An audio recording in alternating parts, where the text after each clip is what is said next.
ಶೀರ್ಷಿಕೆ ಸಿಂಹ ಮತ್ತು ಸಣ್ಣ ನೆರವು.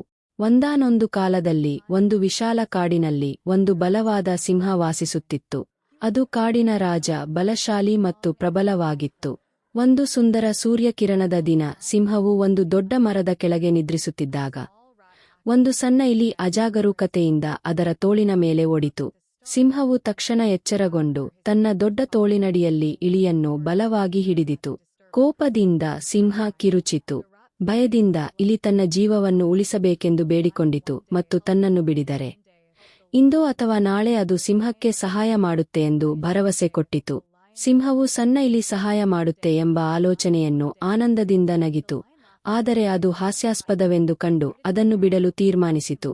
ತಕ್ಷಣ ಸಿಂಹವು ತನ್ನ ತೋಳನ್ನು ಎತ್ತಿತು ಮತ್ತು ಇಲಿ ಓಡಿಹೋಯಿತು. ಕೆಲವು ದಿನಗಳ ನಂತರ ಸಿಂಹವು ಕಾಡಿನಲ್ಲಿ ನಡೆಯುತ್ತಿರಲು ಅದು ಶಿಕಾರಿಗಳ ಬಲೆಯಲ್ಲಿ ಸಿಕ್ಕಿತು. ಅದು ಗರ್ಜಿಸಿ ತೊಡಕಿತು, ಆದರೆ ಬಲೆ ತುಂಬಾ ಬಲವಾಗಿತ್ತು. ಅಷ್ಟರಲ್ಲಿ ಇಲಿ ಸಿಂಹದ ಸಹಾಯಕ್ಕಾಗಿ ಕಿರುಚುವುದನ್ನು ಕೇಳಿತು. ತನ್ನ ಭರವಸೆ ನೆನೆಸಿಕೊಂಡು ಇಲಿ ಬಲೆಯಲ್ಲಿ ದಾಟಿಸಿ ತನ್ನ ಕಿವಿ ದಂಟಗಳಿಂದ ಬಲೆಯನ್ನು ಕೊರೆಯಲು ಆರಂಭಿಸಿತು. ಕಾಲ ಕಳೆದ ನಂತರ ಬಲೆ ಮುರಿದಿತು ಮತ್ತು ಸಿಂಹವು ಮುಕ್ತವಾಯಿತು. ಸಿಂಹವು ಕೃತಜ್ಞತೆಯಿಂದ ಇಲಿ ಸಹಾಯ ಮಾಡಬಹುದು ಎಂಬುದನ್ನು ನಂಬಲಿಲ್ಲ. ಇಲಿ ನಗುತ್ತಾ ಸಿಂಹಕ್ಕೆ ಸಣ್ಣ ಪ್ರಾಣಿಗಳು ಸಹ ಬಲಶಾಲಿಗಳನ್ನು ಸಹಾಯ ಮಾಡಬಹುದು ಎಂದು ನೆನೆಸಿಸಿತು. ಆ ದಿನದಿಂದ ಸಿಂಹ ಮತ್ತು ಇಲಿ ಉತ್ತಮ ಸ್ನೇಹಿತರಾದರು.